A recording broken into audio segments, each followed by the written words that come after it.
Rikard? Ja.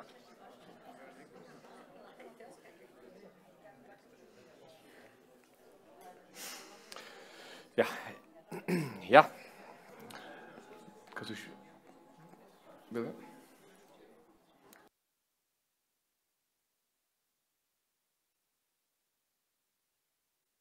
Ja. God kveld, alle sammen. Hjertelig velkommen til tikkun som kommet her i Smærna, og eisene til de som skilja lennon av vidt strøyma eisene, bekvært herra. Ja, så velkommen til de som sitter og lusta eisene her ute. For okkon som fåast mest vid at ekleia politikk, så kom det sinter overstå at det skulle være en svensk råherre som fikk Louis i tjatsi om først kjolreie etter at det tidligst ukossør at det var brent av lav og bloss i 20 år. Så vi føringar har rokni vi nastan atler, om ikke atler, enelæra fætane av at førjar kjolstøvuar. Det kossur oformlige. Vi der bare imisk amali om ukvann mån hetta kjolstøye skal formaliserast eller ikke. Korsten halti ikke at det hever nægrant for runde så ekvislige og så allmänt saman mittlen ta oformlige føreske kjolsfætane øremegen og så ta formlige altkjova fætane hinnemegen som tar i en av samrøva ble gjørt det viker fyr. Ikke tog, vi vidar vel av at førjar teknisk et heimastyre og i danska kongarujnen, men akkurat henda dagen tar vi der vika hei så samrøvna vi svenska samstarfsråharan til Norrlandarasfonden og Hoddelförje. At Jessica Rosvall, eller Jessica halde hun eiter, utan størveis himp og så omega lest, ganske ekka lest, vil de onkur ganske sagt, kvastra i møvleikan fyrir føreskon limaskap i Norrlandaran og Tleviks, var ein tøyelig og nok så skjønnelig, allmenn og fyrir nøker ganske sinde punnelig avminning om det rujusratterlige ansøkningene som vi daglige livet vi i Fyrje. Ansøkningen at resten av heimen ikke endelig hever så med fætan som vit om okkara egna kjolstøy. Pura åheft av hendingen i Hoddelförjon og i det og vike hava tvær av munnen starfellene setsen en av dem stender her, heter Christian Johansen og Bare Larsen, skriva et uittøtjeligt oppskåd om hvordan sambandet mellom Førjar og Danmark kan gjøres jaunare, såleis som flere dansker fortsattesråharar og danske politikere mångar hava sagt at det skal være. Greinen til Timebauen ein rønt å finne det av, om det blir til å få en praktiskan, formellan verleika som samsverar bedre vi avhaldande retorikken om rujusfellesskap vi trimon jaunbjøves London. Eisen i Danmark hava einstakar røtter grunngivet fyri at nøyskipa rujusfellesskapen, fyrvirrande toppdiplomatane Taxo Jensen og Silmer Jones vilja saman vi fyrvirrande politikaren Bertel Horter færra kanskje oppa til langer enn Christian Johansen og Bare Larsen, der vil jeg avtaka rujusfellesskapen for at varvaita et samband vi førjar i Grønland og i pura nudjon hemme, som er skilta. Eventuelt som en union av fullveldon vi nøkron felags målsøkjum, eit nu gjaldøyre og verje. Men enn tidsast hessar brøytingar ho av røttenar i Danmark synder ironisk å være avmarskajar til pensjonere embedsfolk, fyrvirrande politikarar, og spurningen så, han som vi alt sida vi, just hva det lie verdighet mest i fætane til Mette Fredriksen, da hun senaste hest tåsa i 4-3 London og gjør noen føte i rujusfellesskapen. Men i dag skal det så snykva som ta føreska tjatje. Vi skulle finne ut av hver semjenar mittlen okkara politiske flokkar. Og vi så heppen at alle flokkar utan ein omboer vi sunnum forfolkon her i dag. Og det for at skifta år om hette evne om en løte, men først kommer Christian Johansen, namnslektar i Løgfrøy av Froskaparsetsen, og en av høvenden av greinene Rujusfellesskaperen så kallet i 2.0 at greia sinde fra innehalten under greinene hvordan de imiske punktene skulle skiljast og anna vikommand. Og dette fer så gjerne vera for større parst, utgangsstøye for til politiske tjatje etter stedet. Christian? Gjør så bra.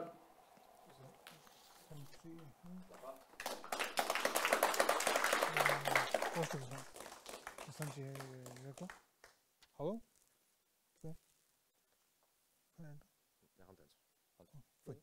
Ja, hallo, hører du meg? Ja, takk for det, og Barer og jeg, vi har så skrivet hessa grønne, hessa kronikkene faktisk, og det gjør det vi som Rekve sier, og pura oheft av det som hendte i samband med hessa uttalelsene til svenska råherre, no? Men vi var jo kommet nok så lengt i å skrive så grønne at det så hendte, så timingen visste seg å være rettelig god. Jeg har kallet fremløvende rydselskapen 2.0 en 20-årshemmige journey.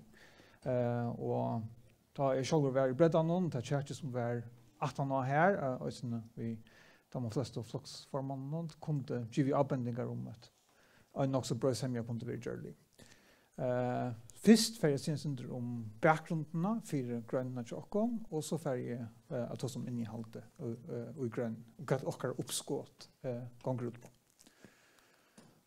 Og bakgrunnen for grønnene til flere ting, at den sjøvelig avnøkten ved delegasjonsteorien. Delegasjonsteorien, hva det så det? Det er også havlagt. Men det den fætanen som kom i samband med at heimastyrsloven ble gjort, og det har vært den rående danske fætanen om at heimastyrsskipanen bare en delegation fra danske myndeløkken til førske myndeløkker, og her vi østene at alle kan tekkes atter. Så sier man at det er for vi ikke gjøre og i praksis, rent politisk og moralsk betrakter vi det som noe som bindende og ikke kan tekkes atter, men man hever alltid disse lille fotnotene, kan man si, om løggfri, det statsrettelige, insisterer man på, at det er noe som alltid kan tekkes atter. Og det her var føringer, så vil jeg si, og vi, det gonger østen atter til sammenhengene som var med den førske og politiske flokkene her, og danske skjøttene åren for møte folkeavkunne 46, da vil de en større parster av de første flokkene, vil de ha en skipan som ikke var en delegasjon, som ikke kunne tekkes etter. Og så igjen ta i til noe som alltid vil li i bakgrunnen. Så det en parster av det. Og en annen parster som jeg skal komme etter til 17 i fremløvende, til at de har noen sitat som har vi til å gjøre, at det er faktisk i samband med fullveldssammenhengene så får Ponnerup Rasmussen ut og sier ja, men vi kunne faktisk, som et alternativ til fullveldesatlandet som vi er til landstyrene, så kunne vi gjøre en nødja skipan, og den nødja skipanen skal ikke kunne tekkes etter. Og han sier eksplisitt, ikke bare politisk og moralsk, men også statsrettelig. Så vi er en synder av Tjertje i 2018, Rekve nevnte den her Peter Taxo Jensen, han kom i sin hotersjon som vi har langt fra honom, til Rutsflaskapen 2.0. Det fikk så Barer og med gongt vi etter, vi tatt denne framløv og så samslagsstøltene for starfolken og starfellene her, om det tog høyden, og så at han til så la til å hytlene jokken og tog, kan man si. Men den skjetene røven som heter Fredriksen, som er nekv omrød, hun lukket som fikk åkken gongt etter vi etter her. Og det også bakgrunnen for vi skriva og grønne. Så jeg nevnte til vi konstruktiv og avsemmende. Hva må vi vite å si til? Jo, til det her vi at i førjon, så har vi i hvert fall i praksis haft en avvis å semje om til som flokkar kanskje som ikke er så glede for hemmastyrsskipene, men det har virket innenfor henne. Og har vi glede for sjåskipene og helt hånd vil gå, alt dette her. Men hver ganger hemmastyrsskipene ute på, hva endamålet vi henne, det en firebilsskipene frem og mot den først om fullveldig, eller heter det mer værende skipene, og nekv annet har vi det før om vi åsamt om. Og det halter bare at det rettelig grunnleggende halter fast ved det. Hvis man begynner at røyna at spesifisera tingene for nek og sia i detaljen hva alt ganger ute på, så får alt grunnleggende vekk under å finne en semje. Så det noen ting vi nok framholdende må være samt om å være åsamt om i førgen. Det er i hvert fall en fortsatt prisen her, å kunne finne en nok så bra semje, så er at man må legge noen ting på hitlene, og så fyrir det hvert det fire virskifter i praksis som vi kan bli samt om. Og hette så akkurat på, og vi tar seg om delegasjonsteoriene, til så det som vi tar bryr vi. Og her kan man så si, ja, men hvor jeg vet det som større en tøtning, altså ikke bare symbolikker, eller hva det for noe.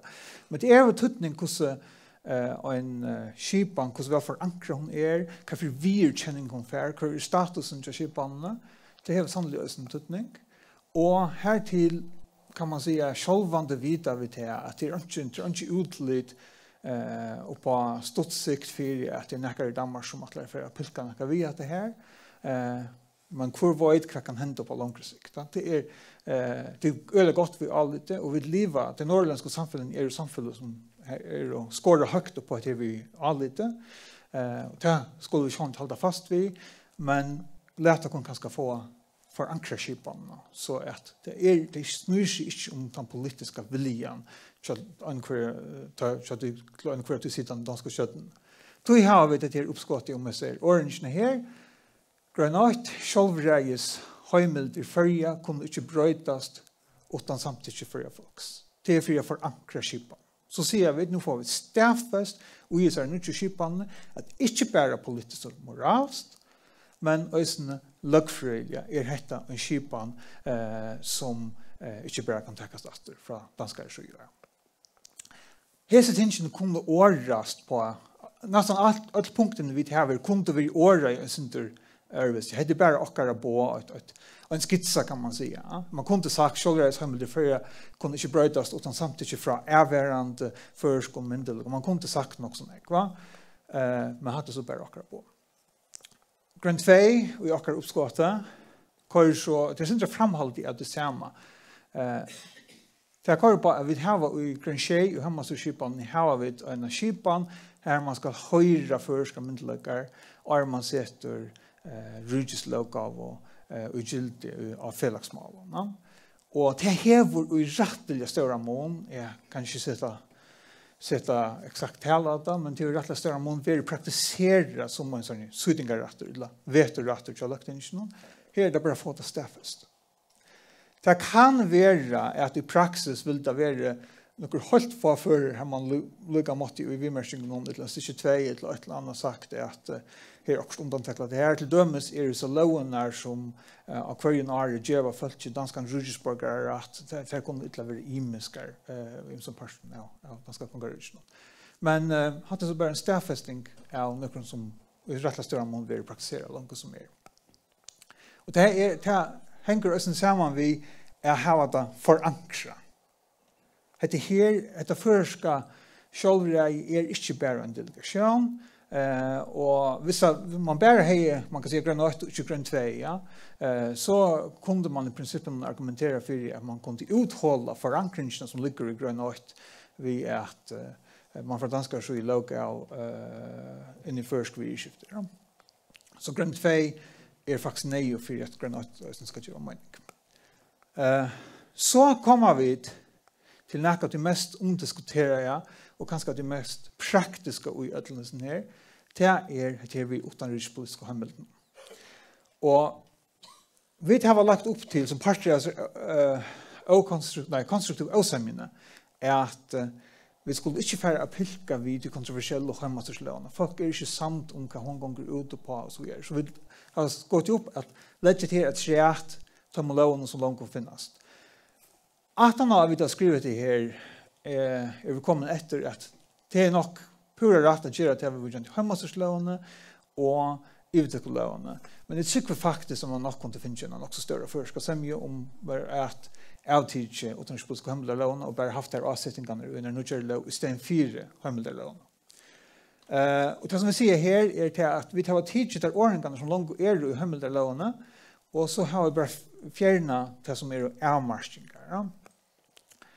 Og det avmarskingene som ligger i heimelderlovene nå, særlig etter her at vi ikke kunne gjøre stoppmåler som Danmark eller Grønland langer parster av, og det at vi ikke kunne gjøre stoppmåler i ikke noen navn. Ja. Og det har vi så tidlig borster her, og stikket 3 stender her, stoppmåler som nevnt, stikket 8 og 2 vil ha gjort under høyden noen førje landstøyre eller førje, og til det. Ikke noe kongarudje Danmark, vi vujande, følge førjen vi vujande, eller hva det noe man året til. Ja.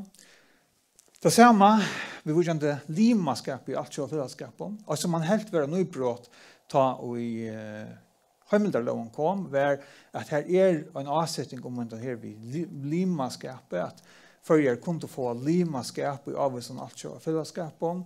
Men som så for å lese at danske vimerskingene til lovene, så ser man at det tar også mest om limaskap, og det kan ikke være fellesskap i Danmark, vi, og så gjør.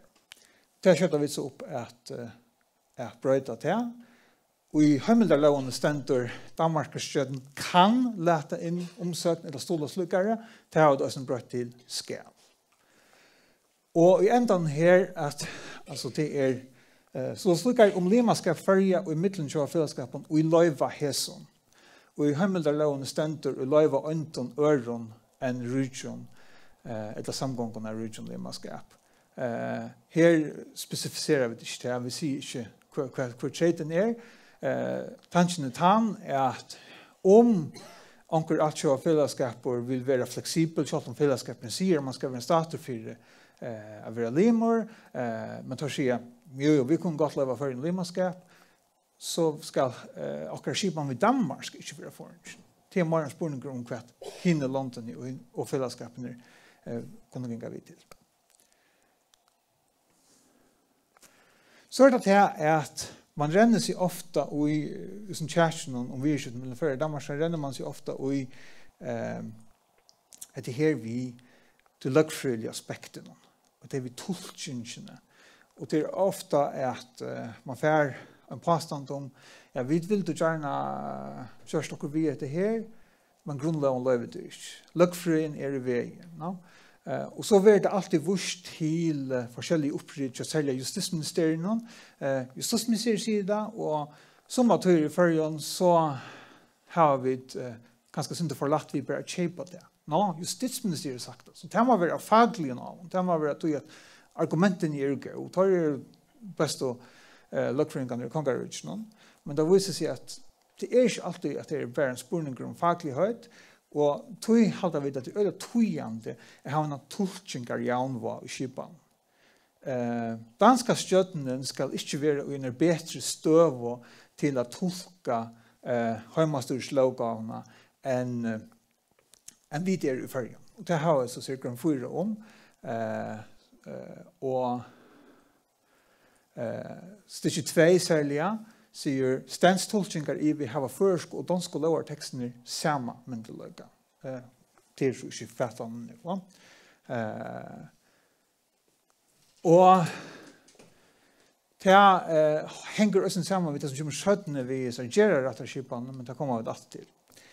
Da i bredden var om det samme, så var det akkurat floksformen som ble mest i Hervik Grøn 5. Vi halte at for at en politisk øyne skal være fullfutja, så kan du ikke bare ha 2 av de 3 statsvalgene. Det skaper av oss trobeløyker som om målen. Vi har ikke gått retterskipen, det er ikke nivå om det.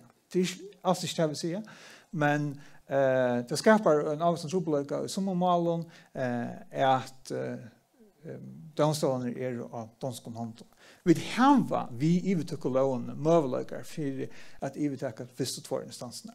Det er her, men som partner til lovgavvalgene, og som det som man nå kaller prejudikatdomstol, så er det viktig å ha den overste domstolen vi.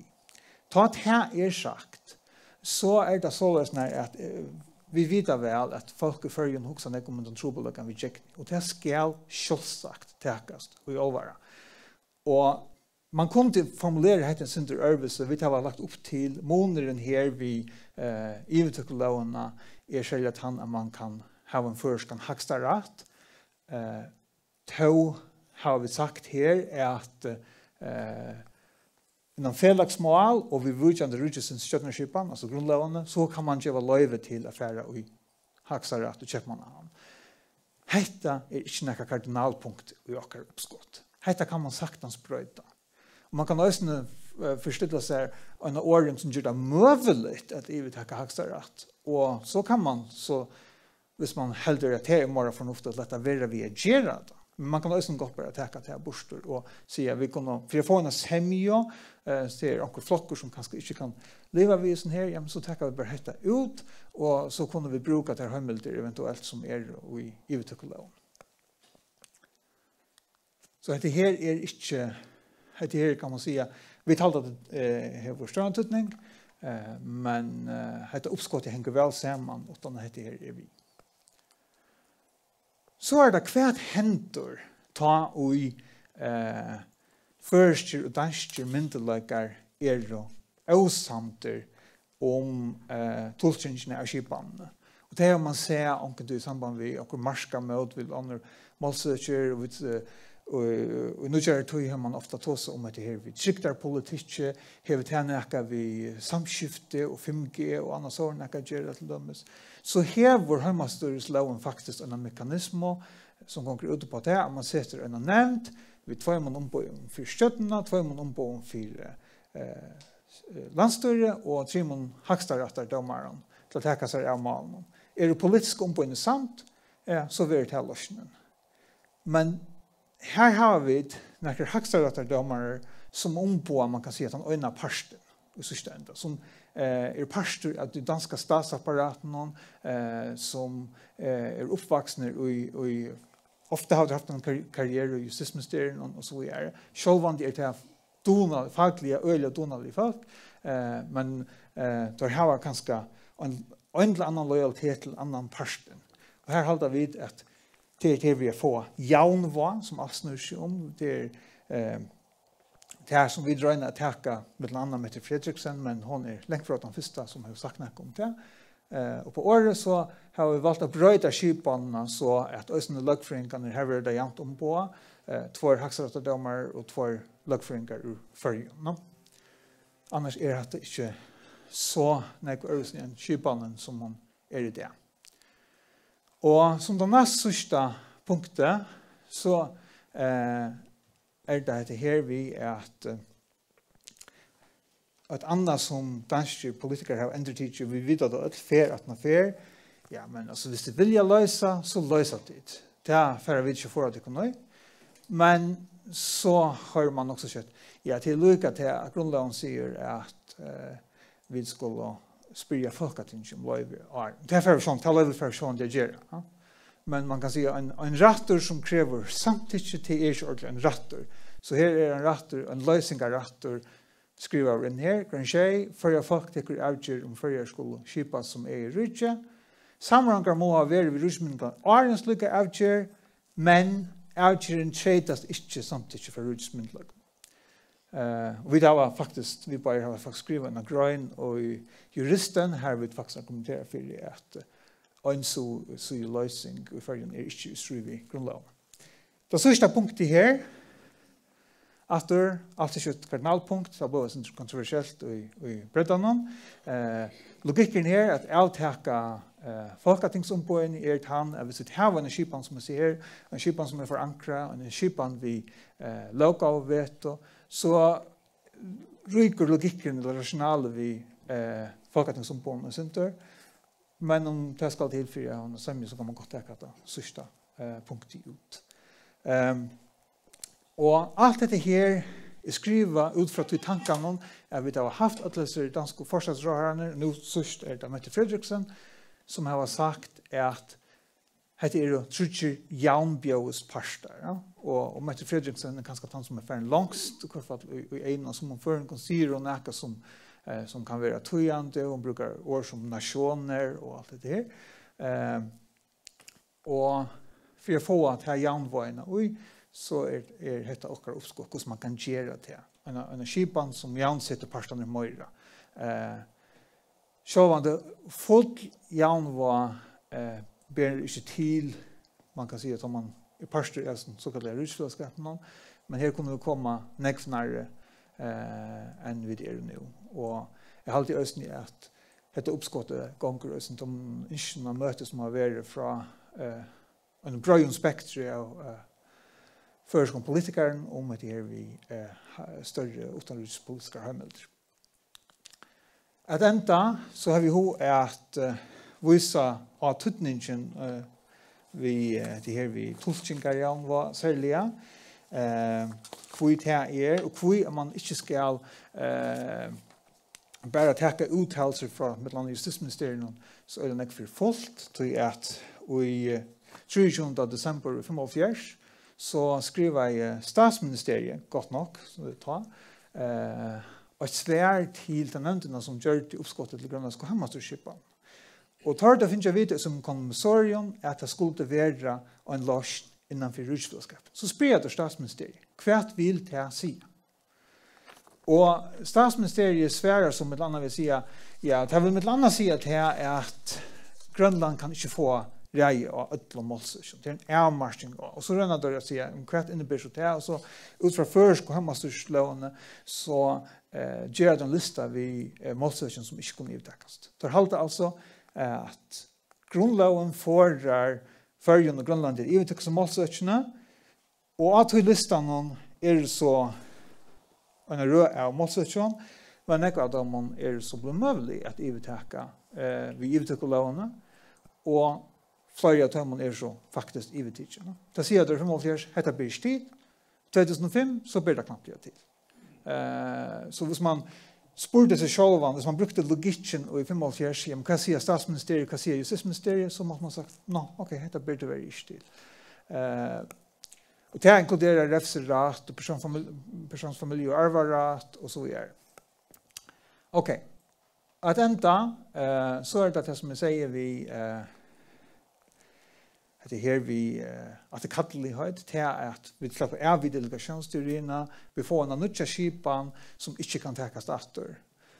Og her er et uttalelse, her er flere uttalelser faktisk fra Pony Rasmussen om det, men her er et uttalelse i noen spurnare årskiftet i Folketinget 7. april 2000. Her han sier, jeg vil gjerne si det meget tydelig. Det vil også være mulig at utvikle et nytt selvstyrs uingen kaldelig stilling med en sikkerhet for at Danmark ikke engang i fremtiden kan tage det fra det færøske folk som engang er givet. At Danmark ikke engang i fremtiden kan tage selvstyret igen eller forringe kompetensen. Selvstyret vil ikke kunne tilbakekaldes, og det vil kunne meddeles alle FNs medlemslande at det nåværende hjemmestyret avløses av et nytt selvstyre.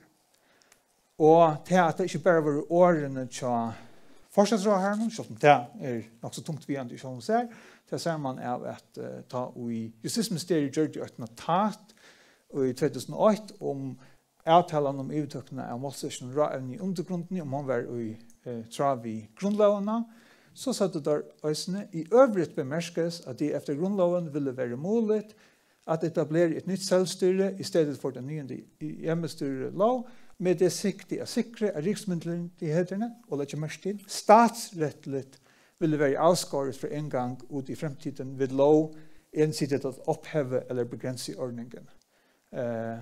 Og så viser det til at det uttaler seg til Pony Rasmussen. Så det er også, det viser at det her vi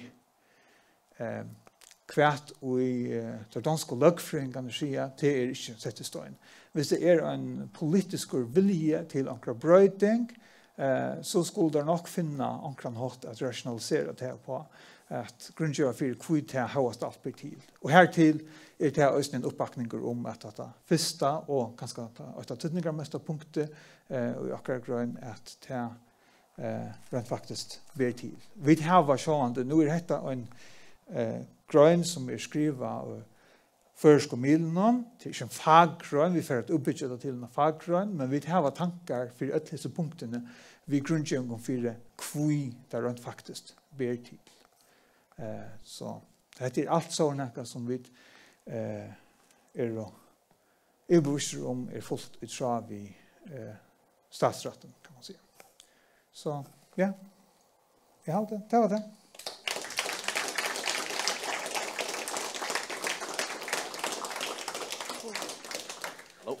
Ska det? Ja. Christian, vi får lägga upp för några spårningar. Jag har en först. Ja. Läs det fucka ting sesnar då? Nej, det är inte om. Nej, du hejdar lugga vi, ja. Hejdar vi här och säger. Men kvar jag var här lugga som facklig nu för att det är utbyggt den här fackreisen. Kvar är det här facklig grundköving av för att fucka ting sesnar skulle jag ta. Ja, alltså det månader om man är facklig grundkörningar och faktiskt reagerat eller facklig grundkörningar för att det vill det vi tror vi grundlån är justa. Men så också samma bana som du grundköver fyrs ner vid domsvalt nu att det ska vara några trubbelagar. Kvar är trubbelagar skapa? Nej, det så jag ser ösnen att det är förstås inte kardinalpunkt. Till mer att här logiken till att sörja för att det är försk fingermärker och lokaven och felagsmål till veror kan man argumentera för i alla fall vi lukas så väl trycka vis ner lokal och vet någon som är i någon som vi körde upp på i grund 2. Ja.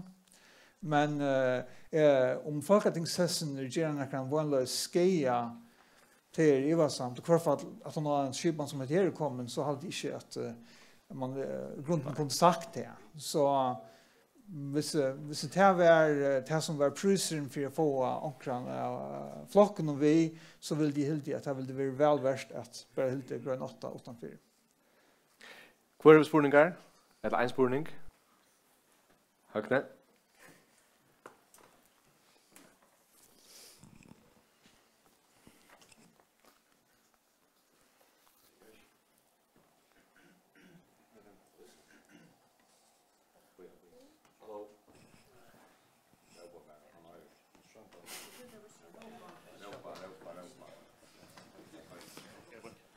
Det är strömmen om vi ser vi är. Jag sa det för Christian. Jag hade lagt det rätt fram. Jag har bara en spurning. Han har sin teknisk grupp hade 800 politiska. Ja. Så då är jag var inne i vad ständer ser. Ja. 800 politiska hemdalån som hur danskar och förska vimmerskar. Men här ständer, så vill jag för att till det. Här ständer att vi kunde göra allt show uppmalar. Jag vill framman regiment show fällskaper. Och här blir fyrskade uppmalar ut och foldnar vi vill ju överteknologiskt till sista sättningen här. Alltså det menar väl inte att det bara är överteknologiskt. Till att det bara har en praktisk som sitter vid kvanda. Ja, det översättningen säger det kan alltså vara en uppmalar som döms vi rönder göra i Island och Grönland och man är sen samskipa i åttonrikspolitik och väljarpolitik och till det. Ja. Hade förrätt för dig. Det kan gott vara att vi har haft på origin den ändliga origin att det vill ganska fattande för dig men hade inte en ordning vid har att vi så snart bevusst vid omhuxat och något särskilt hade bara teach point från Hamilton. Det här kan till oss till tekniker man kan finna till i praxis och i sammanhang som ska implementera det.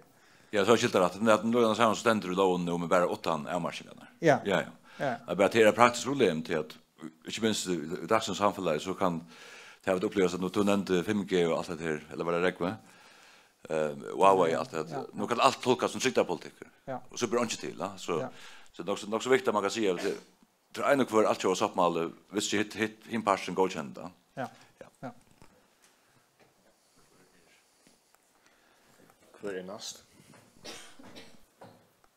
All right, ja, jag kom. Kommer vi få oss kanske vi ska få oss sända upp. Det gånger. Ganska mer vimmerskig än något annat. Du nämnde att den kan vi danska grundlagen avlagt att om man ska få rutsborgarrätt så vet jag just bara villa. Ja. Och då nämnde vi att ta kunde ett laver imska laur för imska rutsparster. Om kvar ta launa är men ta i heimasus laun var nutch. Ta blev slik laur uppskott. Lukt 4 luktinge som rutslavar tillmäl. Det är inte löjt och det lägger upp det nämligen att det kan vara monra. Ja, men till nämligen att vi skipan ju kan säga i Hammarsland det är bara en skipan vi höjringen och inte en veteskipan. Så jag tycker vi att hvis nu lagt inte ta i början av tiden och det har sagt nej, detta vill jag inte ha. Så hade danske myndigheterna sagt nej, detta gånger inte. Ja. Men det är kanske det enaste öke här och så långt vi har den så kallade rysslandskapen här man kan se att det kunde vara rymligt danskraft att haft ett lydigt undantag akkurat här lånar. Vi förrjun har även några mening om kvar blöver och inte blöver danska ryssborgare. Ja. Jag kan ha mening om det, men vi får inte att sätta oss upp emot att lökningen ska insistera på att lökningen ska ha sydingar att akkurat och häsen. Men jag tycker det är nästan det enaste man kunde göra som ett undantag till Grand 2. Eller eventuellt att vi märken till Grand 2. Är det andra? Ja, Johan.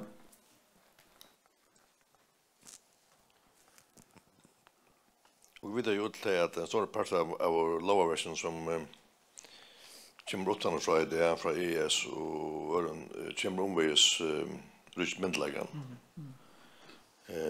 Och implementering av alltså lokal innanför imensgrödjur som är vital komma från danska myndlagen där till förjar och bli oss implementera i herran. Hur så också det att han skipan ska virka fram efter två man blir självstyrande i alla matar. Också man själv här ska sitta och tycka allt lovarverk vill implementera så som den ska vara för att kunna få oss välverkande samfälla. Nu hos ju bankalogave och tyckalogave, granskåralogave och slutting som är vital för att man ska virka som samfälla. Vi vill inte bankalogave till dömes. Det här lägger bara upp till en skyddigarat. Det vill säga att vi har ju, alltså ta bankalogave vi gör det för det, så är det sent till lökt inte. Det är just för Ryssland till med det vill bara säga att här, hvis nu jag vill till den nästan ohuxande skulle det hända att lökt inte bara. Nej, detta vill jag inte ha. Så har det kommit gilt i förrjun. Men kan man spela alltså kan man väl ha allt lökt inte nå. Eller kan man reagera till nästa väl hvis lökt inte ger och det borde görs då här så någon. Nu också man om att hunka och i logoen det att gerarna och få na aviska. Och det vill att dagföringar alla stora tunga dagföringar är ju det för individuella ja. Ja, men det här bröder inte vid här. Det du måste minnas till vi ser att det är Ryssfällskapen 2.0 och det kan inte vara Ryssfällskapen 2.0 utan att vara Ryssfällskapen. Och felagsmålen är framvis felagsmål efter regimen. I alla fall inte vid ivtäcka det, ja. Detta bröder inte vid här. Så det är lower uppskotten som vi har gjort av danskan råhara stoven och det är framhållande gjort av danskan råhara stoven att man heter kommer ut. Hvis det heter kommer ut. Ja, jag husker om iveskrifterna, Ryssfällskapen. Er det vi vilja at det er og ikke rydja vedskapen? Jeg vet at det er ganske sintur nørdast litt at perna til, men enda malvisen at hekka teg på året som tåsa at vi skulle hava trudja jambjøsparstar. Ja. Og det jambjøsparstar som at det er rydja vedskaper, eller hva vi maskiner helt til det?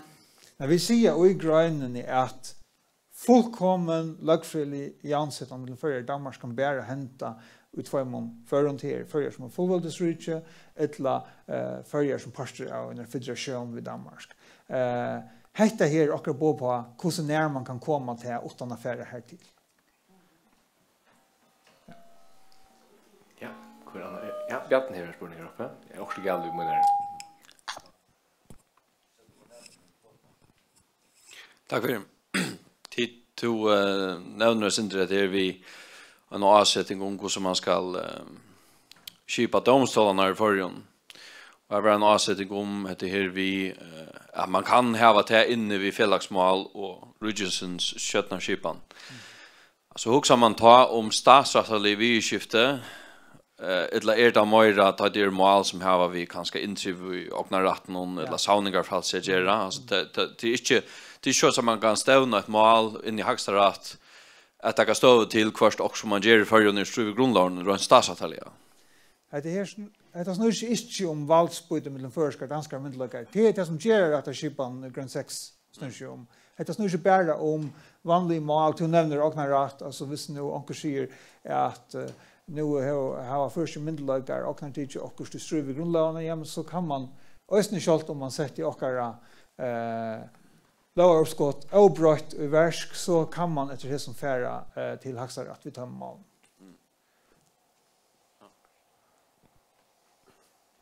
Ja, jag har en spurning Christian. Ja. Så du blev spurt om eller att nu tackar du själv att här vid domsvalt någon upp och jag spurade om fackatingsessnar till Joa i som berätta sändningen som att det var ganska tätt 2 mål här vi här man kanske för avbjörningar vid semin i förrjun. Hever to eller hava tid to bara fackliga på en annan måte väkta dessa imiska punkterna. Hever to en större tocka till några av dem än till andra. Du ser akkurat inte en kardinalpunkt. Kvar är så det tror som är absolut kardinalpunkt. Ett att det fyra eller kväll. Det är en god spurning går. Hvis vi skal avmarska det til 3 eller 4 vil det tro på. Hvis vi skal avmarska det til bare 8, så er det at det er først der. grønn Så det förankring. men det är alltid att förankringen i grønn 8, laga vet i grønn 2 og tolkingar janvaren i grønn 4 og ta nødja gjøre at skipan i grønn 6 henger rettelig vel saman. No? Og 4 førsko politikerne tykker vi at det større og utenrikspolitiske heimildene vil det være kardinalpunkt 4 tår. No? Så vil det nok så lite etter som ikke kardinalpunkt. Men det er kanskje den beste måten å si det på. Hvis man skulle sagt 2 som ikke var kardinalpunkt i just nere, så vil det være at det er vi högsta rätt och att det är vi folketing som på. Men det går stort om det vi inte att lucka tungt. Vi tog in någon hoa. Nej, men det är inte trubbelt att säga akkurat hur man ska arrangera det. Hur Anna? Är vi klara till en stäck så? En gott tacka spårning att säga. Gå att vi. Ja. Här är vi. Ja.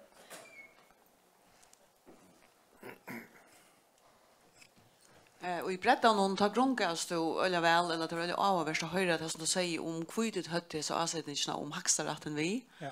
Vad det är som det skapar ett samhälle man häver alla instanserna inne. Kan du greja för att ta efter? Ja, det tror jag att verkligen ett han är att vi håller ganska ofta och det är en råande rattar ideologi och jag ska vad ska säga och pastor hemma nu kvar för att personal hemma är att rattarskapan händer mest från local tension.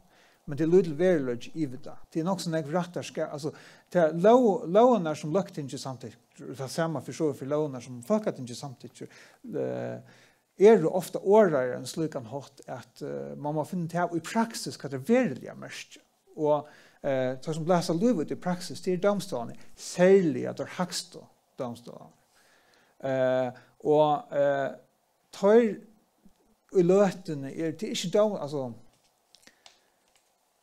landsrättaren och högstarättaren är rättliga väl för fagliga men tar känna kanske för lite till hetta samfället här till förska mål förska mentan förska söv och för samfällagsvirksomhet generellt det ger vår avbjörningar det mäster inte det att det är en vanlig skipan som så men vi halta att skipan kunde vara bättre hvis vi hade tar instansen här för det ger ösna trubbelagar så man det gör det och tar man så också om hur kan man lösa det trubbelagar hvis man gör det där det är bara att säga att vi halta faktiskt att det är tojande men ångsvägna kan man spela sig själv är en semja inte mer tojande det är spännande. Ja. Tack ni. Vi kommer få en event här. Tack.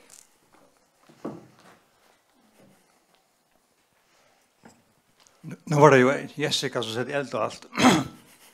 Så jag också om att kvar är allt för fällskapet vill man vi här som kunna sagt limaskap i. Ja, alltså kvar vill man kunna sagt limaskap och kvar vill man finna limaskap och det är gåspoint det mest upplagda boy är WTO. Det är WTO här var barnlös som part som limatraden. Man nöjdes inte vara en starter för över limmer WTO. Här är det för WTO limaskap för det bara virksomheten för Danmark som är problem.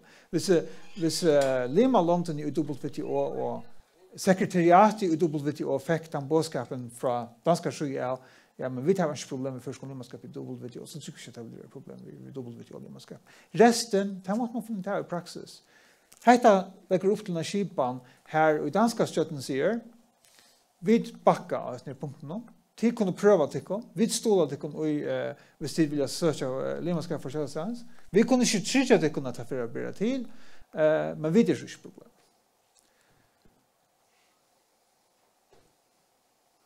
Ja, tack för det. Är det fler spurningar? Så tackar vi 15 minuter, husker og klokkan halvgång så hittas det att det till kaffe eller akkurat få det gång. Ja. Halvgång.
Jo, hallå.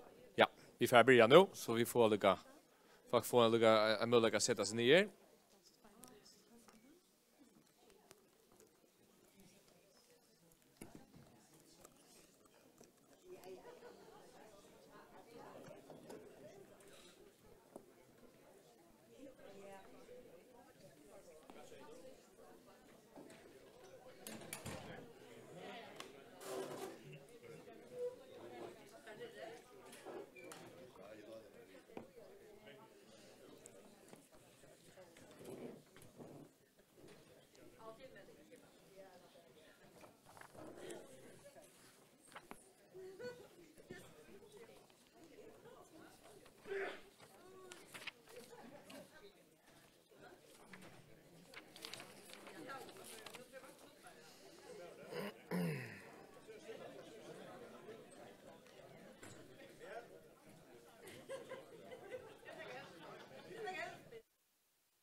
Att de flesta är kommen på plats. Så färar vi till annan part och i tilltäcken någon här i kväll. Och det ett check mellan de politiska förfalskna. Jens Arena från Midflashen kunde inte vara, men vi har finns öll hinne förfalskna att komma här i kväll. Det är vi då tacksam för det. Hetta chat ganska långt det är väl och vill färdig igång. Ta bulter för ganska sindra roll av de svenska råherrarna och så har kan ju från tid och alla politiker är tosa samman och snäck oformliga så jag antar bara Christian kommer vi greinen i här och i Challever och av oss Norrland har oss funnit någon Marian Dalsgaard tog även upp i berätta någon agenda april här tid fyra lottoga utan som sitter här utan rotvang och ta bär Marion till fyra beiner högna bar Axel om att för halta det kom till innehållet i greinen. Och om vi ska ta samman om det här så tycktes det nog så grej som jag var om de flesta punkterna. Särskilt kanske punkt 3, det var liksom skådde upp att man börjar i här punkt 3. Nu har vi kanske ett punkt upp här för av pedagogisk avon att man ska kunna göra allt så sattmål och limaskap och få limaskaper. Men eisen är nu om jaun var i tulching för ankraskipanna punkt 8 det här vi att kallelighet är det så läs Christian. Att kallelighet det kan ju ja viktigt.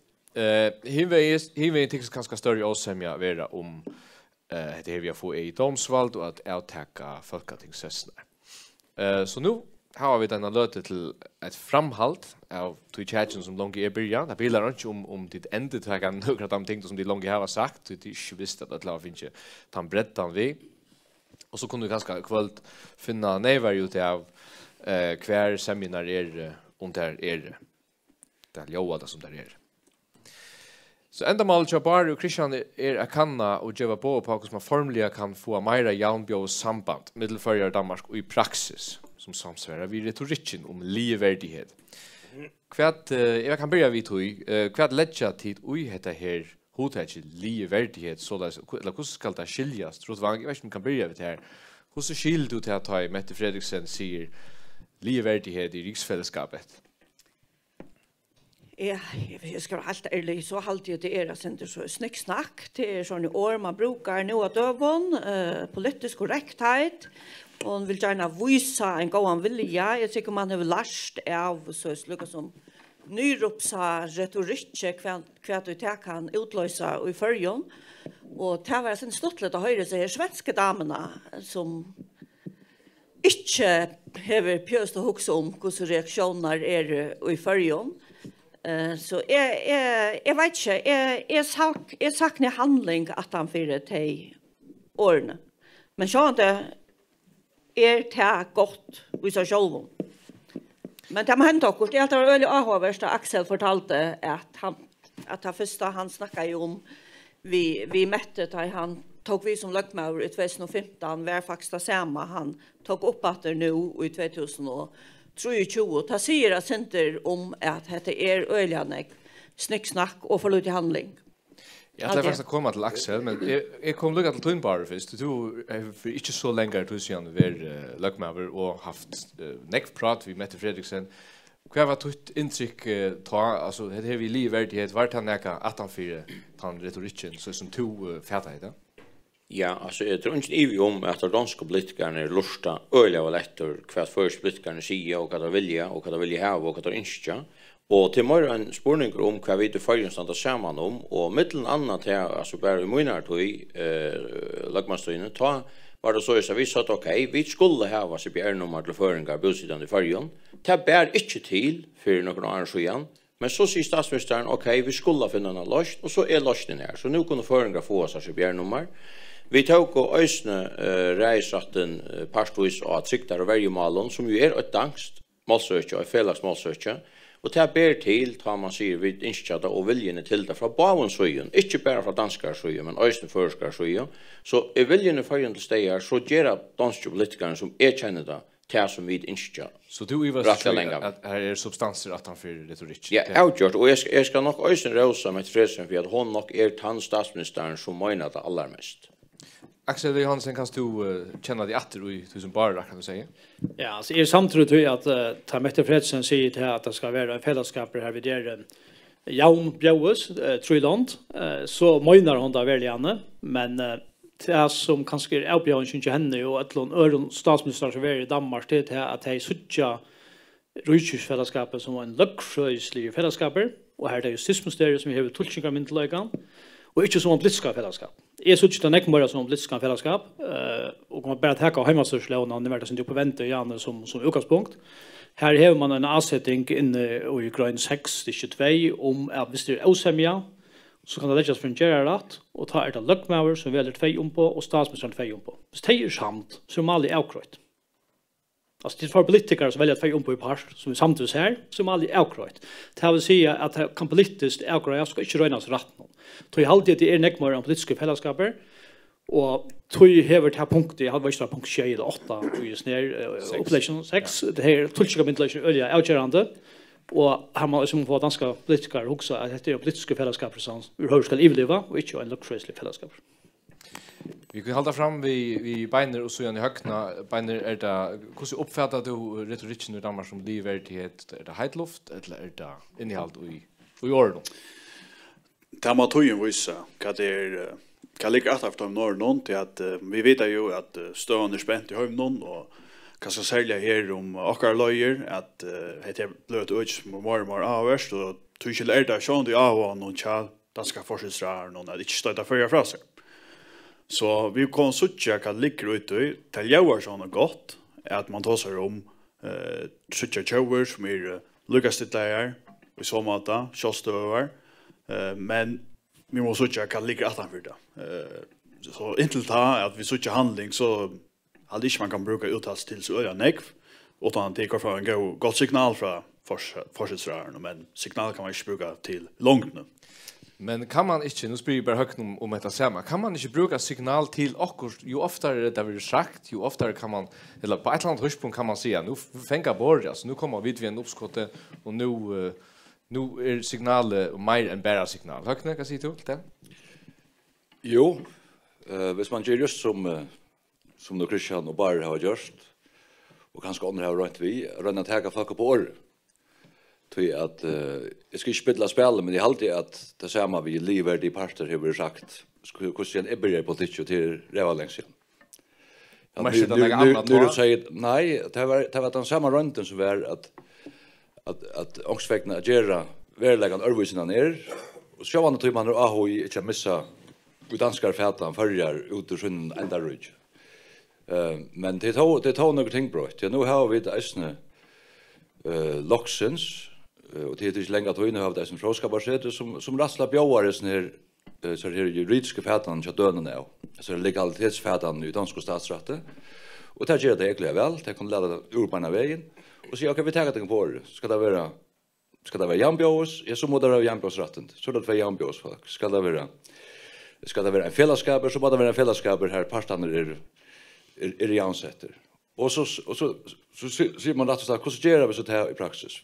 Vi vet ju aldrig vill jag inte helt lösa gör in margin. Men allt stiger fram mot som inte läser något först, som inte gör vi missar så ser rätten. Tejer gå. Och jag har alltid hett oskuld det över att han låt mig så här har ganska iveskriften om riksfällskap det här som framvisar och kväppakta synder till att det är ju en fällskap för lunch med det jambios. Du säger ju i berättan och här alltid två barer är det en normalt. Bara så bara nu att ta vi för standa samman så knappt jag gläppet där nere i Danmark. Det är alltid som du säger i berättan. Så här är det gosor samt. Här är så fullkomens hand vi Barnelsen och det är alltid äsne att det upplägg lägger upp till att alla runder säger att vi tar ränta för brödingar så det var så lätt att bruka strategierna till Julius Caesar, DVD ett empire alltså spjä och valta för att spjätt målparten så fast då så händer det inte så kommer inte på så det upplevde 64 det upplevde för så det är under fullvärde samråden har det är en samrådsdom en frälsamfällskap så det är det tutningar mesta och så må jag sen säga att jag hade Einstein säger vi lever när tog här det lättare att klöva ett atom än en fordom. Och nekvärelsen her är ju eisne at komme bort ur fordom. Hva snøyr det seg om at det var kjallreie? For akkurat snøyr det seg om, og særlig det som nå, jeg hadde alle flokkene her samt om, det er akkurat loter i heimen. Å kunne samstarve frals i heimen. Her som merkene vatre eisne mot. Og her har vi et ødelrent dere nå i forringar. Vi skal ikke så langt bare si at vi hadde bruka heltene av togene tingene seg. Råkner vi at det kunne våtte det her. Da vi skulle ut av gjøre soppmaler i andre land. Vi har tås av daner. Heldre enn tås av til landet nu vil jeg samstare vi. Yes. Rotvank, vi da var ikke ordentlig finne fyrihildet her til innehalt i USR grein. Det er alltid at alle fyra når størt i brettan hinnafor. Hvis vi færre er mer utøyselig til verska nu, og hittet det er 8 punkter. Hver er du? Hver sier du ja? Hver sier du nei? Eller jeg vet ikke om du kanskje hodla færre inn i forskjær eisene mer detaljeret, det kan stå eisen godt. Nei, jeg må si... Hva er iviskipa i tankene som du fast? Ja, jeg halte at det sterk og avhåverst. Jeg halte avgjørst at det nekka som kan gjøre uiblåster til arbeid fram etter og i okkara vidskiften vid Danmark. Så det iviskipa vi som atlakkon langer enn hettar omkonsvekna skulle bestemme okkon til hettar en oneior omvever, eller detta kanskje en blindvever, eller hettar et sti ratta veien. Og fyrirbils jeg kommet til nystov, at dette et sti ratta veien. Eisne tog i at... Hvordan kommer du til nystøvna? Du ivast, du kommer til nystøvna. Hvordan gjør du det?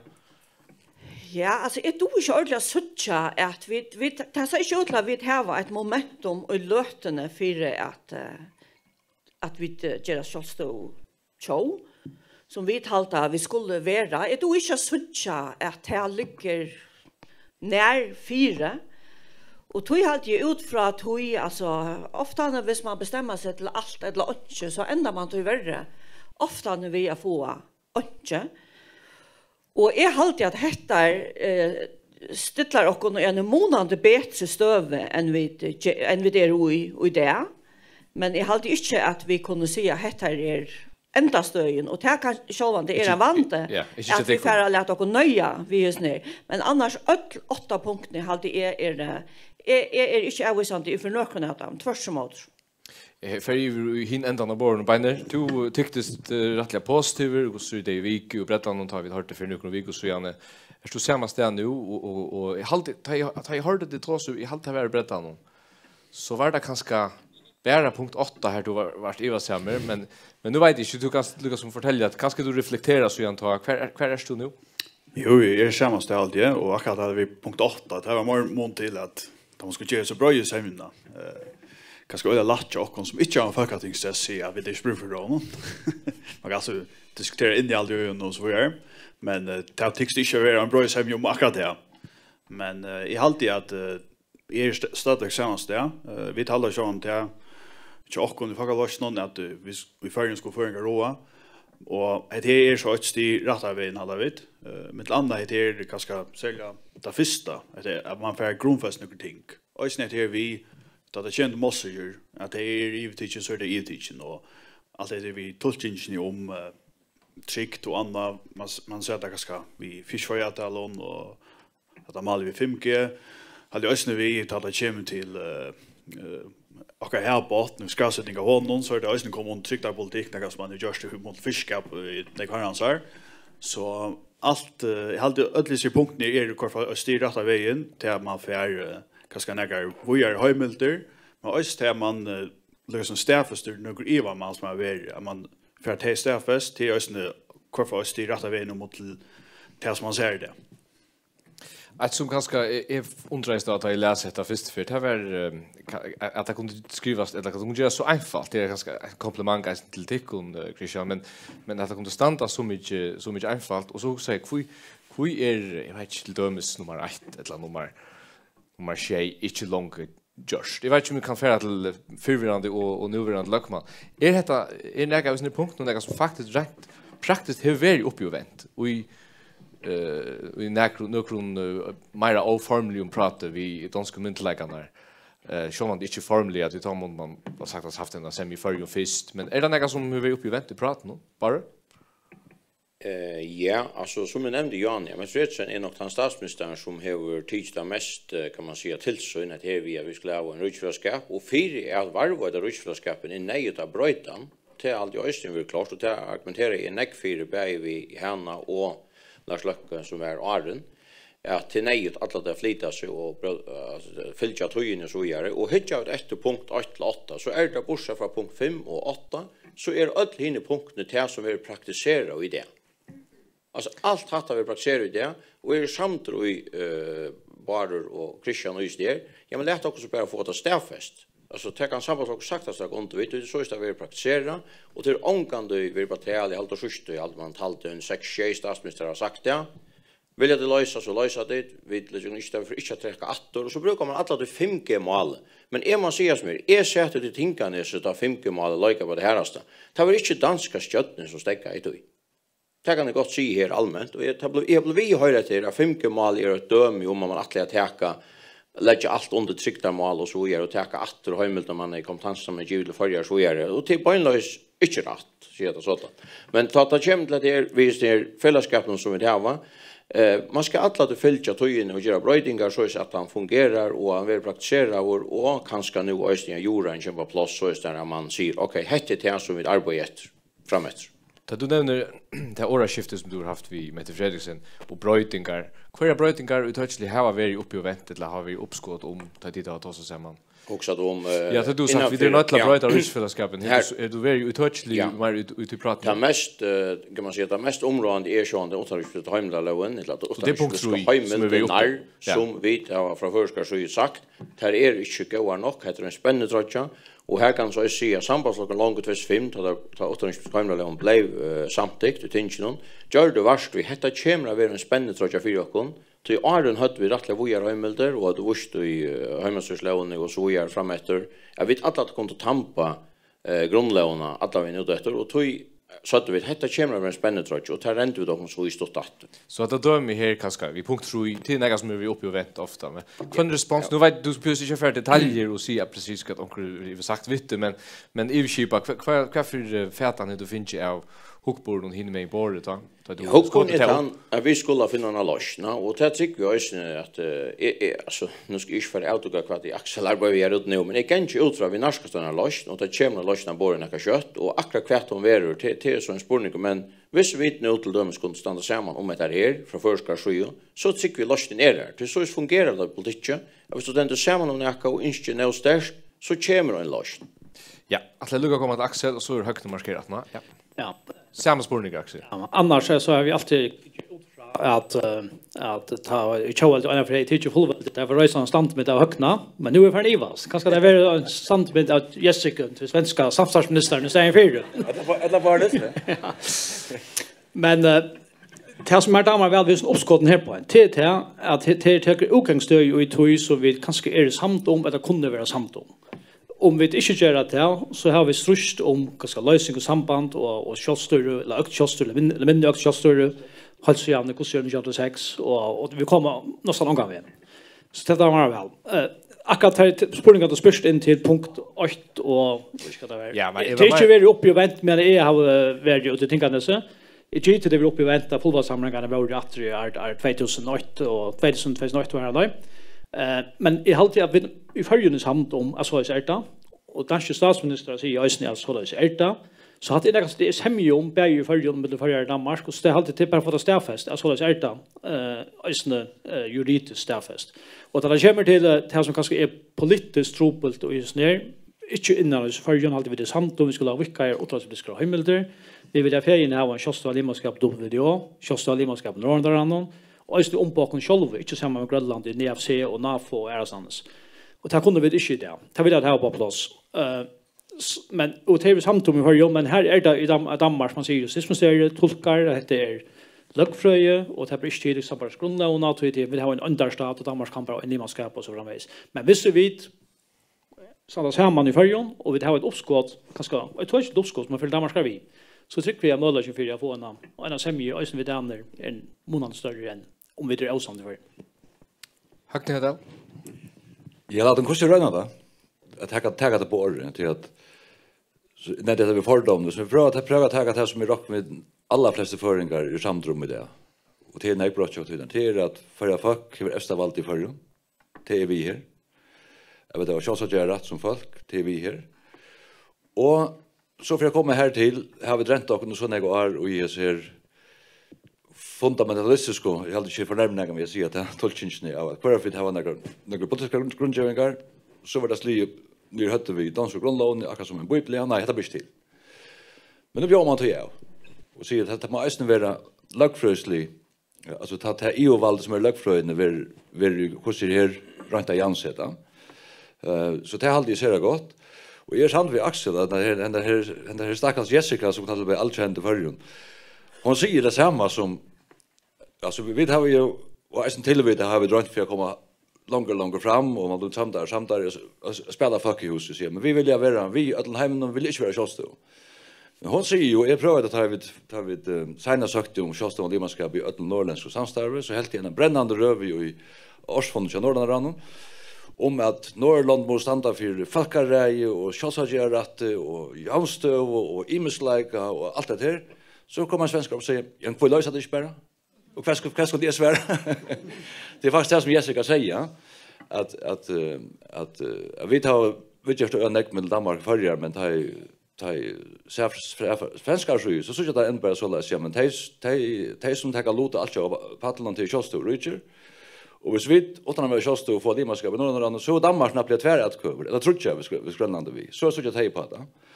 Och det hade bara gått där ångte vi så upp så vi tog som okej vad gör vi då? Och så började sista att heter vi WTO. Det kan ju vara så abstrakt men det är alltså alltså hemshandelsfällskapen som fortsätter för vi kan göra frihandel att vi andra land som är stor antydning för våra budskap. Och här renner vi och en ekvaliga sätt kan vi göra till Danmark säga nej. Och det här rönnar vi så att jag får semjum i politiska skipan för hur vi brått att han vore ner. Och detta kom du löst det. Ja, vi har alltid öll undrast i Jessica och så korsen i inte att det så huxa oss ända för eka om. Så det är ganska näga som öll har uppleva. Rotvang? Ja, nej, alltså jag har vi märkt det här vi att vi tryckva att hur så blir sagt av dönon och hur politiskt att vissa föringar inte att lösa, ja men så är det inte problem. Och det är en öjlig ansökan och tog att få vita från dönon att tillsläppa lösa hvis det vilja, inte problem. Men det är öjlig omkostningsfrukt att dönorna säger att de vita att vi kunde inte sämjas om att lösa. Men vi är det samt om att nu åkra limaskap och i WTO. Och det visar sig att vara pura omöjligt till Danmark och för mer att sådana är det så att om de har hotlat att det är ett öjligt störst juridiskt problem så är det för mer att sådana ett litet problem för daner och att de inte vill gänka och av möte och i en så liten male och så fyrirkikla okon att det är finaste ordan att det lösa.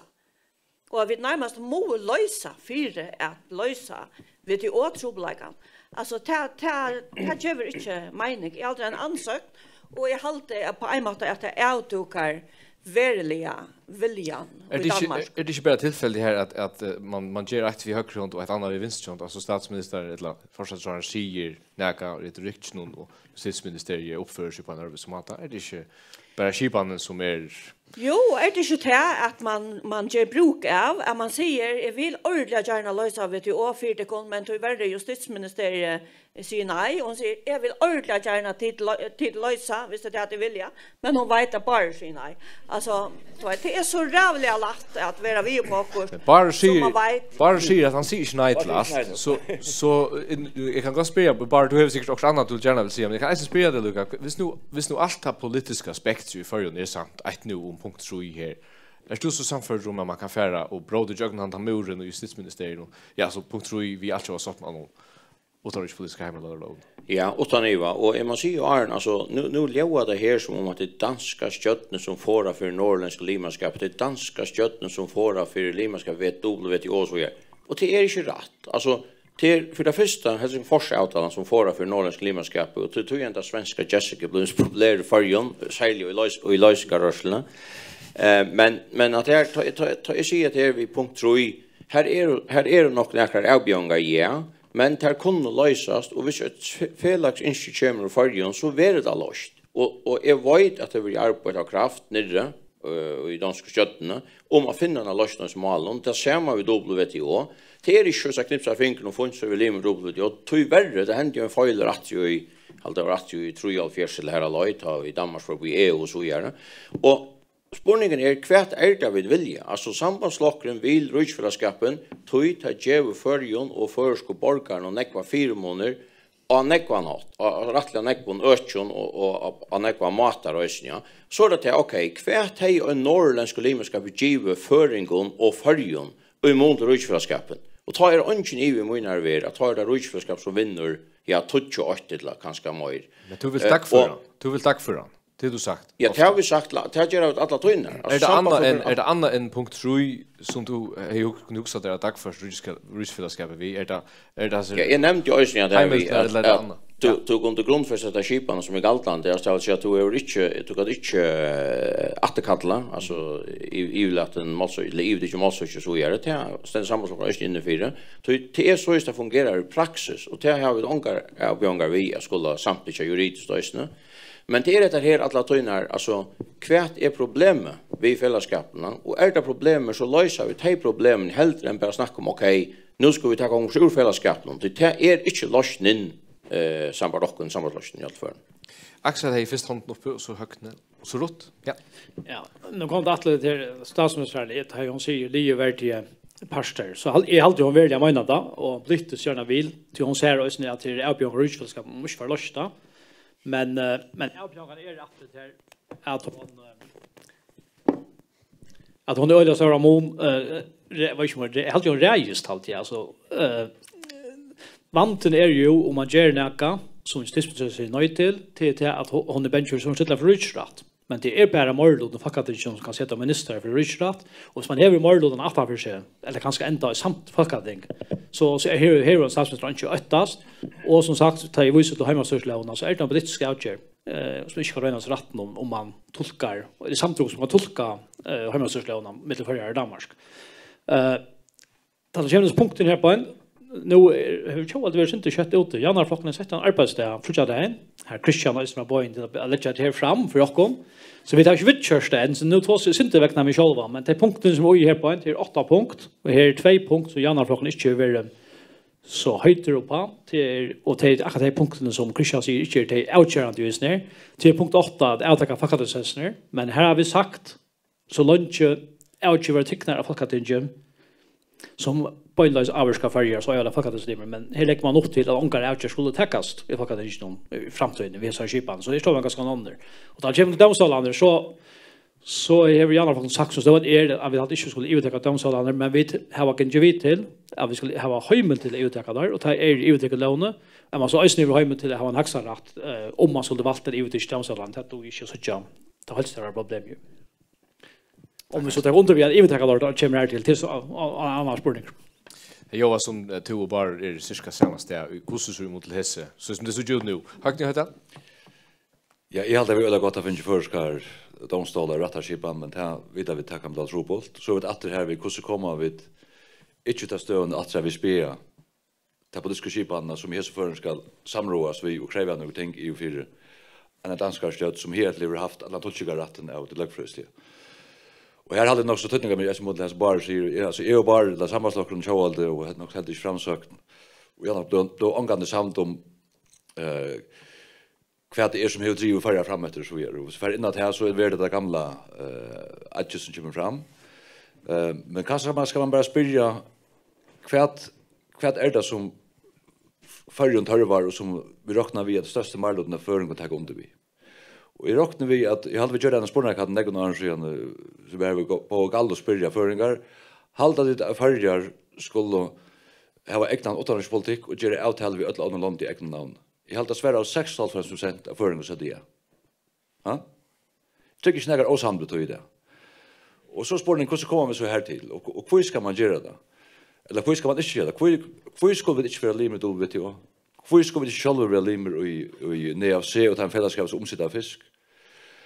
Så också vet kommer här till och så inte ända de gamla grövna så blev det inte samt i politiska skipan ja det hade nog stött. Det var synd som du talar till Kauri akkurat vi just när jag hade några som bara ser han själv arbete vi.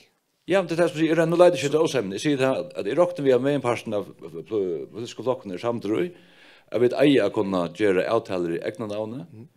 Jag vet ej kunna vara limer i fällskap i egna namn som punkt 3 här. Och det är väl den största avgörande vi har det att vi skulle männa också show. Alltså vi tar tycker jag rätta står arbete vi gällande som för oss själva men vi får inte 4 månader av att kunna jag kan bara ta ett döme i var Kina och ta sig en freelance att det sker ja men alltså hur så vi då vet jag vi får till Japan nästa månad det blir det samma så vi vill kan hävda att jag tror att det är en tutning för alla människor i förrjun när vi kunde vara limer i allt fällskap och det som händer nu cykla politiskt att vara limer i ST och kunna ta låt och som händer ut i hemma och krutch och fri och annat. Är dock vi med en partner för till grundvuthus. Det har vi skulle fokusera på. Hur räcker vi till? Och det ger det här att säga grejen här i stora månader. Rott.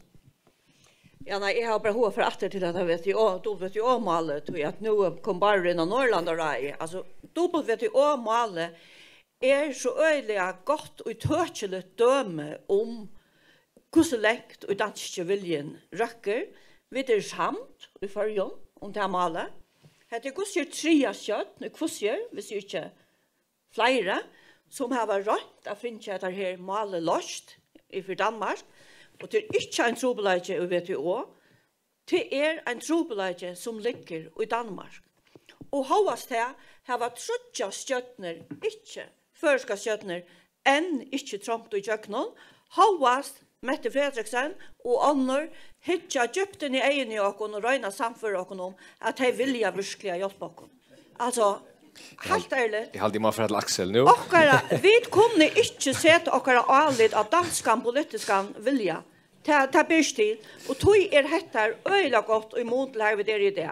Apropå Axel, du nämnde ju i berättan nästan att det här vi tog sig vid Löck, att du fyra när Löck med över och hesa för i bara för att vara första fonden om limaskap och i dubbelt vi TO och gör du tar värst vid eller har du gjort värst vid han till oss samsvär som är i mitten retoriken och så till att det är så trubbelt att kommer jag vi akkurat det här som all nu. Ja.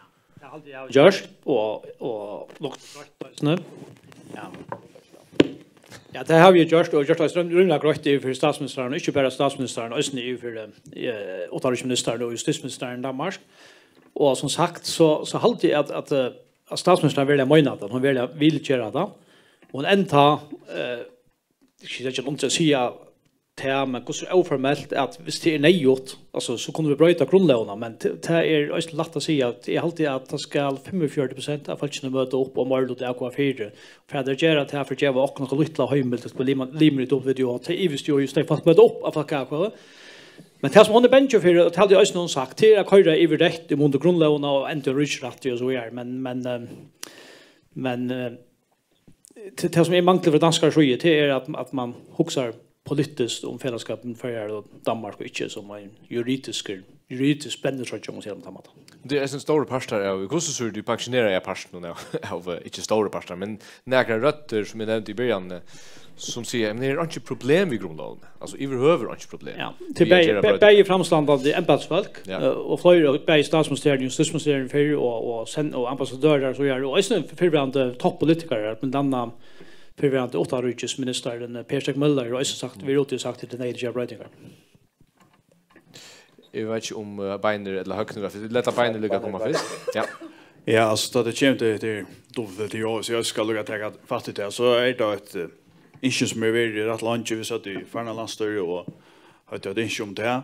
Nu ska jag checka se vad det är som för att det ska för aktivitet men hemma kunna för det minsta samstånd för att med landa sett alltså att det 3 punkter ska så det är just very neck vad ska man säga lachtar men det är next starka röd från förrjun nu. Och då det kommer till lösning av 3 punkter så är det med landa att det åter rich politiska hemildnar.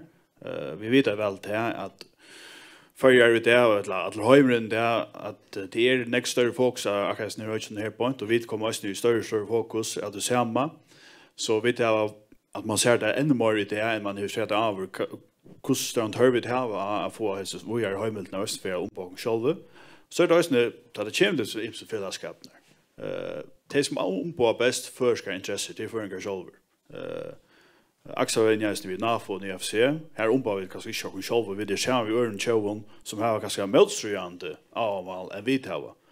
Tror inte det är det viktigt att vi får och äkna linmaskap och i fällskapna så säger vi bäst kunde ombaka avval och så väl så kan man östen som politisk skipan sättas ner hitches ner man kan säga att det upplägger mer man kan säga halda studenter rättligt einfalt i så måte Hitcha kan man arbeta vi med landet att 3 punkter är ett samt om tar vara och vi får en man kan säga grundfäst några ting och finns några Eva mal vänner så tycker jag att vi kan gå för ett steg rätta väg.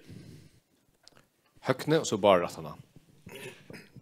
Ja, jag sann det bara en sån här och rönde väl sann det bara Nilsson han säger det den 800 ska hemdallo var i verkligen en industry det kan man se hemma så slå och vet vi om vi det ångat till John eller skämt om henne man ska vara konstigt och samt om det här och om kan gärna som läser kom först det här för att andra men hon gör det väl att att hemma så var mer en gummi och harmonika som allt dam säger nu blev det fastlasta och vi sitter vet helt ut hörsligt där ästen mot upp det att det var så ho det ständer i 800 hemdalone att det blir still och så vi tolkar det över ja så det här passar men att det här vi måste läsa bara säger alltså om vi stämmer skulle bruka jag kanske 4-5 välskap på att ta sig över den om att få limanskap en fällskap men det är så stort video då och vi har ju det har näga döme om att här vi det för ut i hem och i egna namn och blåa och få just då om på då det bära ver till filmon för förr och i öllum malna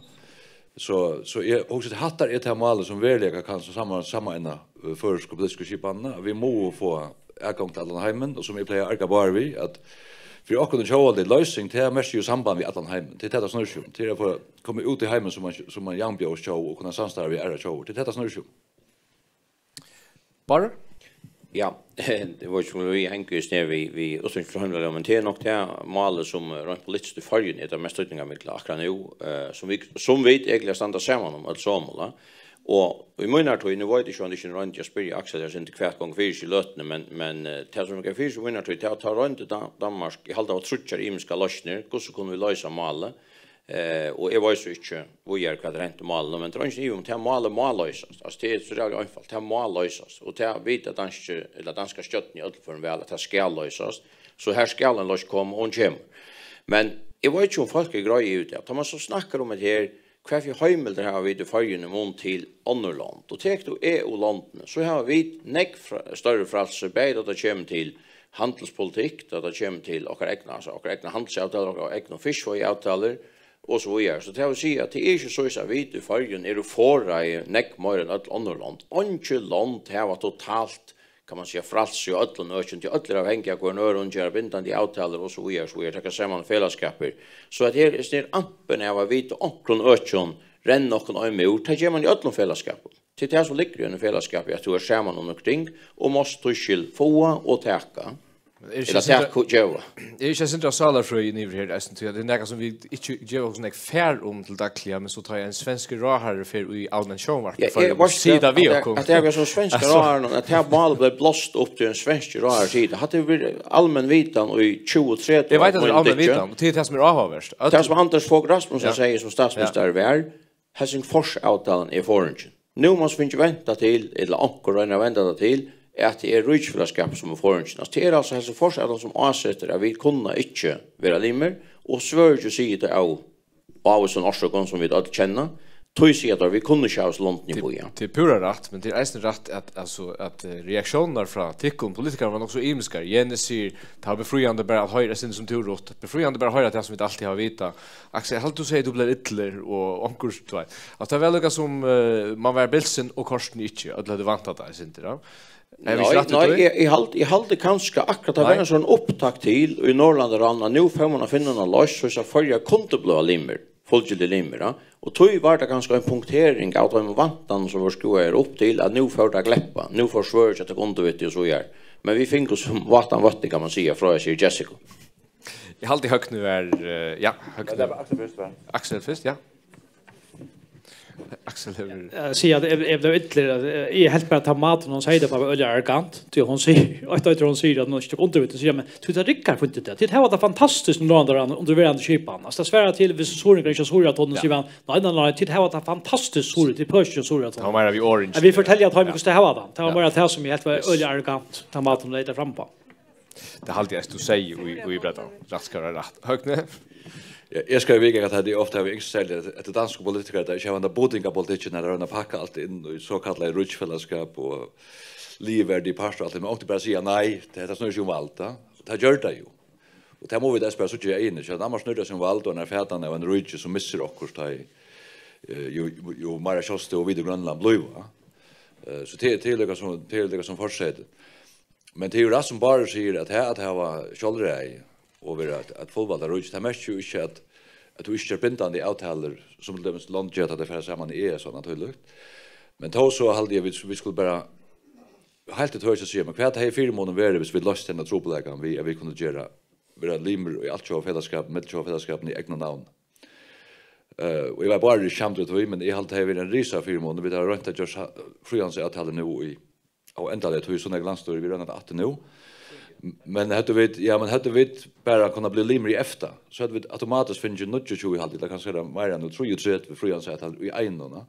Och det är alltså en rävlig restauranthyttning. Och jag följde än i rock vid att hur det här som har varit men här följde det att alltså landet som vid alla rennöknarna muren här så följs det jag bara du ser som en spännande tror jag. Men alltså jag följde också då man får ut i hem att det viskar som man ser som ett vuxet folk som är illade en sån lilla sparkdraktchans småpat ner alltså och rönna vi också fram alltså det rycker ja alltså vi må få möjligheten att göra avtal med andra länder. Tack för det. Vi huxar vis i ankrar att det kunde ha spårningar så är det bara att markera och så finna ut det av att få en mikrofon upp efter. Men jag huxar jag spyr nu sen mer touchliga om liksom ta utlid för när brejer semj om det här. Vi har sett några brejer semj om 2 nog så stor mal i förjon. Här senast är det inte om att det kanske för att börja till att få en brejer semj om något som annars så lever så kontroversiellt som heter här eller hur så har personer har väl längt från kvar nu kvart säger jag vet inte om beiner hur skriver vi i några timebound seminar vad säger du till det? Jo, alltså det snurrar sig alltid om innehåll alltid. Hvis vi skal så se vad hinna var, men okej, snär för ner så jo, vi det är positivt snär. Jag vet att nörkasten punkt någon kvartal 2, det kunde vara center välja för bra semjom. Akkurat 8:e hade ju det farligt alltså för och vi kommande, men hej man kunde finna rätt nörkasten punkt någon så är det väl jävligt det alltid att faktiskt ja, man kan säga att så öll punkten är det framstyr mot stående det. Så hej man kunde bra politiskt funnit samman om och så är det gott. Så ja. Dennis har en spårning, här är mikrofon. Jag har alltid tentra. Är hon tentra, Pikva?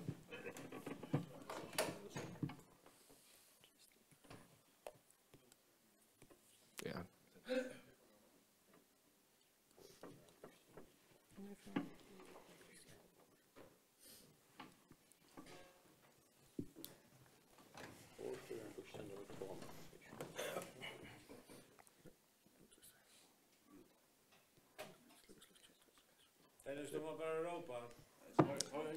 Vi ska ha nätet vi. Ja, Dennis, kör så väl.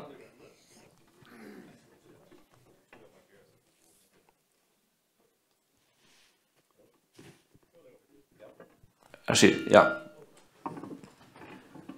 Ja, det är en vimässing. Alla först så jag alltid glad för att och äntligen har finns det här tema i Bretta natt. Det är ett tema som vi alltid manglar i förskolepolitik och langa toy. Här som utliga tås om det. Och det är något fas man tås om det. Så jag hade väldigt gott att komma Bretta till alla första. Det nästa som jag alltid som jag alla skulle på just det är att och där eller tar en hel grej som fram så ju reisne vi och toy att och har ett frågskapacenter som har en facklighet. Hetta vi att och har haft några politiska initiativ så ska en touching av midlight och Kristens fortälja om hur skulle skilja verkligen att nu har vi i fackligheten för oss alltid störst rost till Christian och bara att göra det. Jag hade att och har ganska klara uppbyggt några ting i det senaste året vi att och klara arbeta med några ting det fela och det som är spännande visst det är enfalt överraskande enfalt och att det är två ting som är ganska inte 100% samtro. Så spurningen är om man sparar den och sätter sig i det 6 månader färg och finner det av hur man löser det tingene som man inte samtro. Det här det hade man ska arbeta in i ta maskiner så finner det av hur man kan vara härifrån till ytterligare samt om hinner punkten i ögonen ett land. Tack för Dennis. Jag har alltid att det lägger öle väl till nästa spurningen som är till Axel. Vad ska hända nu Axel? Du nämnde att det har en arbetsdag och januarflotch nu i nästan och jag menar att du har sagt att du att arbeta vidare vis ner kvart händer nu. Ja, det som är alltid större antydning om vi skulle få några broschyrer ner och det är inte bara några som vi tar om så är vi lätta avsämmerna fyrpils litja. Och där kommer fram och serverar här men lätta litja och så tar vi och arbeta ofrös ner. Och vi om vi skulle få en semje så att vi kunde stanna samman i förrjun för att Danmark ska se nu vill ha några brötningar och heter det här som det samtalar om förrjun. Och jag tror i samband nu är det lötande Luckmauer och tror jag att mer att ta efter Olavsöken där folk kommer efter sommarferie. Jag kan ta alla flockar samman eller flocksförfolkena att flocka samman och vet om det är till att semjas de är en vidfärra till Danmark ska att ta sig argumentera. Det är ju samskifte lötande vi danska kött och jag vet att för lunch ganska. Jag vet inte hur det är. Så snurrar ju om första som då det ju men också bara generellt om återhållspolitiska hemlandet som punkt 3.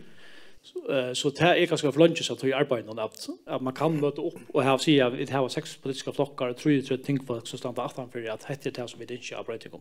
Det är så att vi säger störst också.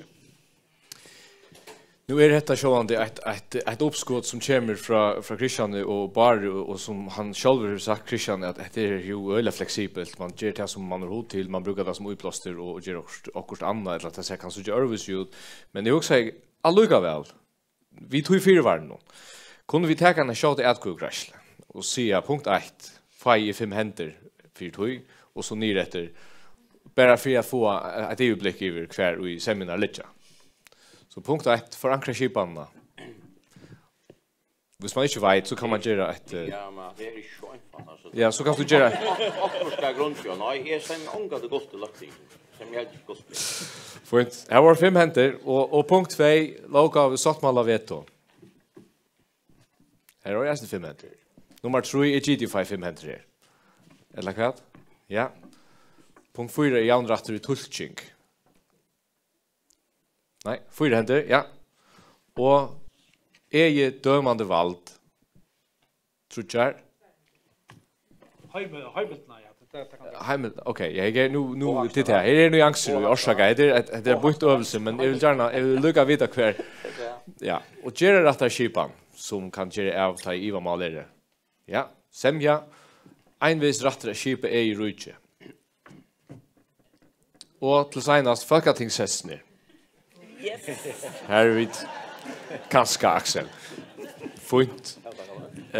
Vi narskar det är bara utskrifter vi ska under vi annars är det askol. Ja, och självande vi 4 var att här är nekva nyanser och i öllnes ner och det kan sagtans för att brötas detta för visst för och ena politiska vicher Axel hade. Det som bulten ligger chat här. Vi då till en spurning eller kanske 2 eller 3 är vi gevast. Jag vet inte om näkar här en. Magne.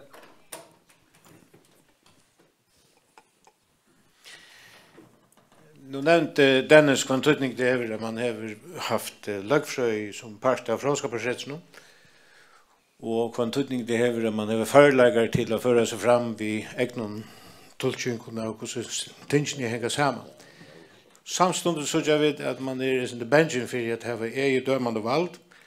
Det undrar mig inte att man är så samförd om att man har evne till att lovgöra och att omsida, men inte att döma. Og jeg tror vi at en lidkjel til det ligger i at man legger opp at det meira orsker og i løgfrøy og fråskaparstig. Og tog vil de fin vita om tid det går under vi at man faktisk fasiliterer føreska samfunnet vi har opp at det sterkere løgfrøydalt av fråskaparstig. Du spyrst panelet, ja. Hva kostar det? Det er spørningen. Ja, hvor börjar Hej då, börja här råt eller högne för året först. Eller vad? Råt först, högne. Ja, är omättligt glad för att vi har finnit luckfrys uppbyggvingarna av Setsnon. Är så glad för att jag själv tycker en pastor då är att man framhållande att göra bruk av till möjligheten att tacka fack här. Jag hade eisne att det borde nästan vara en grundutbyggning till lovgivande politiker att skilja lovgave. Så avgjørst halde jeg at det er en øyla tuttningar Michael Pastor av av tjauabitching, altså. Men det kommer stadig anboksning det kostar. Det måste du säga nu. Ut ur sessen du sitter i. Ja, det var så jag som inte ska säga. Ja. Högne? Det kommer allt an på räffestning och hattar ett av de som är fein hej vill jag räffest, ja. Det är Sverige så han grätt jag vet det var funnit det om man inte strategi för fråskaparset här till en pass att det. Och jag får lära mig minnas att jag går in Karekosala som läs nästa år skrivet här och näkvast som nu är pastor grundlagarbeid att man och ta minne mig vi ska få ämnet att se en service som vi hade kör skål att det fortälja. Om att vi vet har så under brottlig i för att lära tolkningstabell i Danmark så att lagfrösliga hammar i Danmark. Det var ta vi under bisper han Jacques Johansson sa alle. Och Peter och Ola som var en öppna kärche hade man blö och det var inte man att tänka det och dagligt har skällt som badnadop. Och så ända vi Peter och Ola stundisman det skällt sig ett år allt annat hade vi störst jag det Martin så skrev han en brev ner till det var kyrkan till danska kyrkministeriet. Så kom en brev efter pent brev efter en par månader attna. Det var underskrivet av Lise Jensen kontorfullmäktig i kyrkministeriet. Här står bara bispen har rätt punktum. Så det var kärchligt. Nu har auktoriteten tala och titta samma vi vill lägga upp det. Vi må bjöa här som valten nu.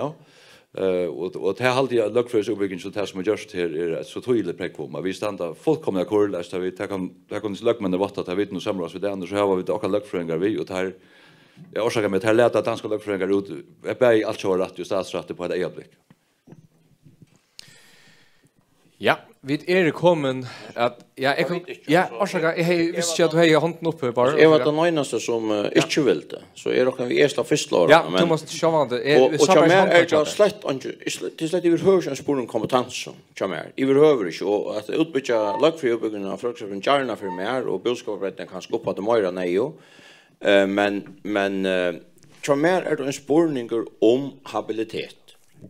Och vi vet i det att vi känner all ankre och förbindelse till all ankran vi och tror jag halt är ta man som är så joyte visst du ankan dömande instans över affära till skipan som är gosjer rymliga oefter eller 100% oefter och ta verran inte just att bara sitta föringar där så är det här bara och tror jag det är så vid oj att här var ankran instans som vi färra till för att få vi stannar ner och sitta nej han känner han tror göra så tror jag det här ända ner högsta rätten som minimum här vi ser han i ödlon för och är sig släkt han ska vara danskor det var ju 28 är också vi ska semje så skulle jag säga han ska vara isländskor eller norskor eller ett annat fri över tog men bara till att vi föringar har en rättartrykt oansett kvann vi känner och kvar vi är och så är och till att få vi inte ta det bara är allt en förskipan. Det har så jag vet och ta med ståndslöden är inte minst från tajmon som